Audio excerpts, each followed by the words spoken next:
अस्सलाम वालेकुम जी, मैं हाँ तुहाडा अपना होस्ट शाहिद शबीर बाबा जी और तुसीं देख रहे हो रेडियो साडे वाला 87.8 FM ऑकलैंड न्यूजीलैंड तो प्रोग्राम तुसीं देख रहे हो।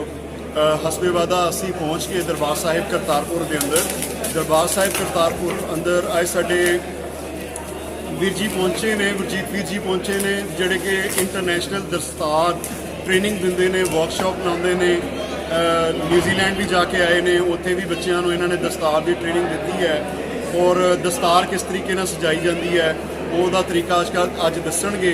पंजाबी दस्तार किस तरह बनी जाती है जिहदे विच मुख्तलिफ तरीके जिस तरह कि तुहानूं दस्सिया सी असीं कि मुख्तलिफ तरीके दसणगे ये दस्तार दे, जिस तरह कि पंजाबी लड़ वाली पुरानी पग, फिर उस तो बाद पटियाला शाही और 52 कलियां वाली जिहड़ी है केसकी दुमाला, यानी कि जिस तरह पंजाबी दस्तारां दे जिहड़े स्टाइल ने वक्खो वक्ख जिहड़े ने जिहड़े ने वो अज सिखाए जाणगे। तो चलते हैं जी, मैं अज पहली दस्तार जिहड़ी है ना भाजी कोलों अपने सिर ते बनवावांगा और फिर अगे सी जिहड़ी है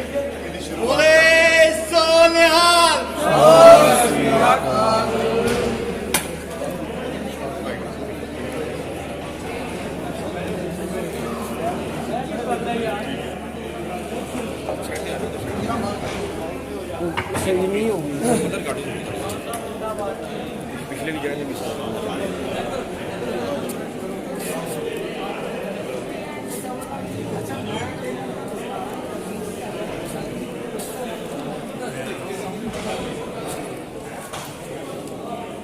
जी भाजी पहली दस्तार तैयार कर रहे हैं मेरे सिर ते बनने वास्ते।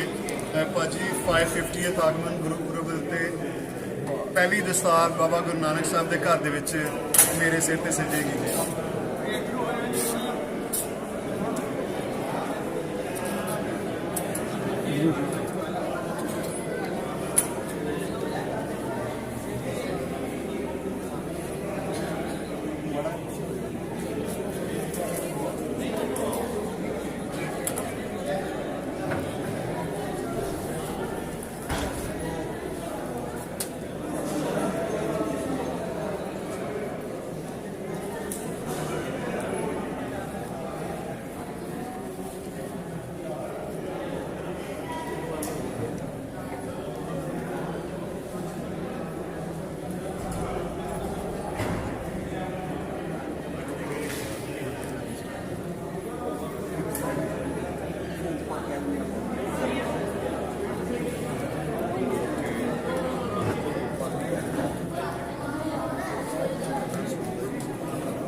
भाईजान नीचे बैठ लो, मेहरबानी कर थले बैठ जाओ।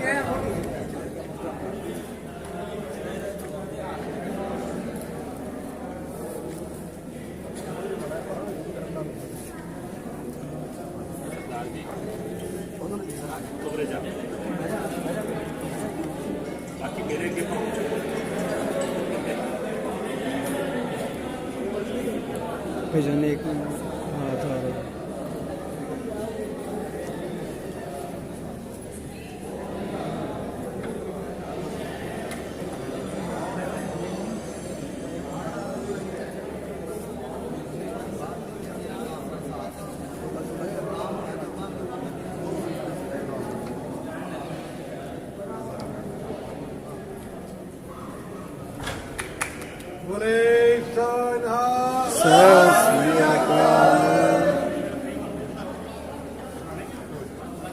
लो जी मेरी तो दस्तार गई बनी जी मेरे सिर के उत्ते।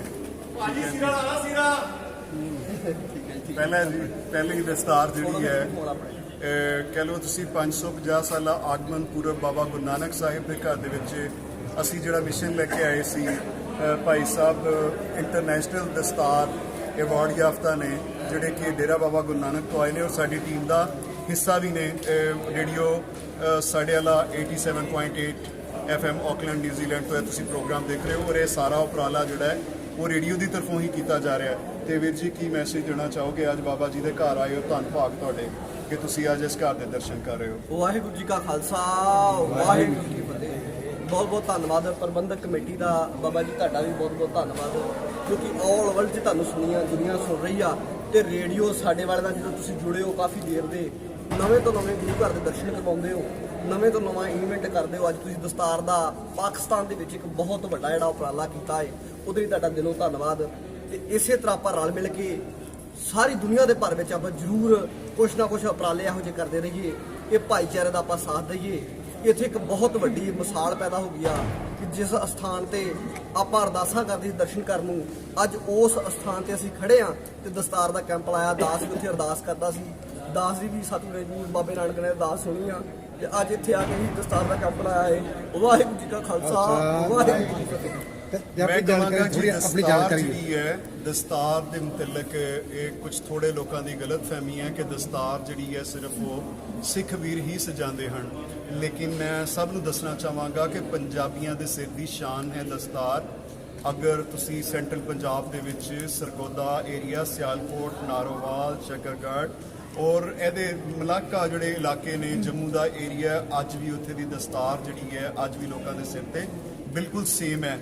ਦਸਤਾਰ ਦਾ ਕਿਸੇ ਮਜ਼ਹਬ ਨਾਲ ਤਲਕ ਨਹੀਂ ਹੈ। ਦਸਤਾਰ ਪੰਜਾਬੀਆਂ ਦੀ ਸਦੀਆਂ ਤੋਂ ਇੱਕ ਪੁਰਾਤਨ ਤਵਾਰੀਖੀ ਜਿਹਨੂੰ ਕਹਿ ਲਵੋ ਕਿ ਤੁਸੀਂ ਸਿਰ ਢੱਕਣ ਦਾ ਜਿਹੜਾ ਪਹਿਲੇ ਵੱਡੇ ਬਜ਼ੁਰਗ ਜਿਹੜੇ ਸੀ ਬੱਚਿਆਂ ਨੂੰ ਬਚਪਨ ਤੋਂ ਸਿਰ ਢੱਕਣਾ ਸਿਖਾਉਂਦੇ ਸੀ, ਦਸਤਾਰ ਉੱਥੋਂ ਸ਼ੁਰੂ ਹੋਈ ਸੀ। ਦਸਤਾਰ ਦੀ ਇੱਕ ਬਹੁਤ ਵੱਡੀ ਵੈਲਿਊ ਹੈ ਅਗਰ ਸਮਝੀ ਜਾਏ। ਬ੍ਰਿਟਿਸ਼ ਨੇ ਆ ਕੇ ਸਾਡੀ ਦਸਤਾਰ ਨੂੰ, ਦਰਵਾਜ਼ਾ ਖੋਲ੍ਹਣ ਵਾਲਿਆਂ ਨੂੰ, ਚੌਕੀਦਾਰਾਂ ਦੇ ਸਿਰ ਤੇ ਰੱਖੀ ਤਾਂ ਕਿ ਪੰਜਾਬੀਆਂ ਦੇ ਮਨ ਵਿੱਚ ਨਫ਼ਰਤ ਪੈਦਾ ਹੋਵੇ ਕਿ ਉਹ ਆਪਣੀ ਪੱਗ ਸਿਰ ਤੇ ਸਜਾਉਣ ਤੋਂ ਪਹਿਲੇ ਇੱਕ ਵਾਰੀ ਸੋਚਣ ਕਿ ਵੀ ਹਾਂ ਬਈ ਇਹ ਤਾਂ ਜਿਹੜੇ ਕਲਾਸ 3 ਦੇ ਮੁਲਾਜ਼ਮ ਹੈ ਉਹਨਾਂ ਦੇ ਸਿਰ ਦੇ ਉੱਤੇ ਲੱਗੀ ਹੋਈ ਹੈ, ਹੋਟਲਾਂ ਦੇ ਗੇਟ ਖੋਲ੍ਹਣ ਵਾਲਿਆਂ ਤੇ ਲੱਗੀ ਹੋਈ ਹੈ। ਤੇ ਸੋ ਆਪਾਂ ਅੱਜ ਇਸ ਮਿਸ਼ਨ ਦੇ ਉੱਤੇ, ਇਸ ਦਿਨ ਦੇ ਉੱਤੇ ਇਸ ਚੀਜ਼ ਦਾ ਇੱਕ ਅੰਦੀਆ ਦਿੰਦੇ ਆ, ਪੂਰੀ ਪੰਜਾਬੀ ਕੌਮ ਨੂੰ, ਪੂਰੀ ਦੁਨੀਆ ਨੂੰ ਮੈਸੇਜ ਦਿੰਦੇ ਆ ਕਿ ਦਸਤਾਰ ਜਿਹੜੀ ਹੈ ਪੰਜਾਬੀਆਂ ਦੀ ਸਾਂਝੀ ਹੈ। ਇਹਦਾ ਕਿਸੇ ਧਰਮ ਨਾਲ, ਇਹਦਾ ਕਿਸੇ ਮਜ਼ਹਬ ਨਾਲ ਜਾਂ ਕਿਸੇ ਫਿਰਕੇ ਦੇ ਨਾਲ, ਕਿਸੇ ਮਸਲਕ ਦੇ ਨਾਲ ਇਹਦਾ ਤਲਕ ਨਹੀਂ ਹੈ। ਪੰਜਾਬੀ ਜਿਹੜੇ ਨੇ ਉਹ ਆਪਣੇ ਸਿਰ ਦੇ ਉੱਤੇ ਦਸਤਾਰ ਜਿਹੜੀ ਨੇ ਸਦੀਆਂ ਤੋਂ ਸਜਾਉਂਦੇ ਆਏ ਨੇ ਔਰ ਸਜਾਉਂਦੇ ਰਹਿਣਗੇ।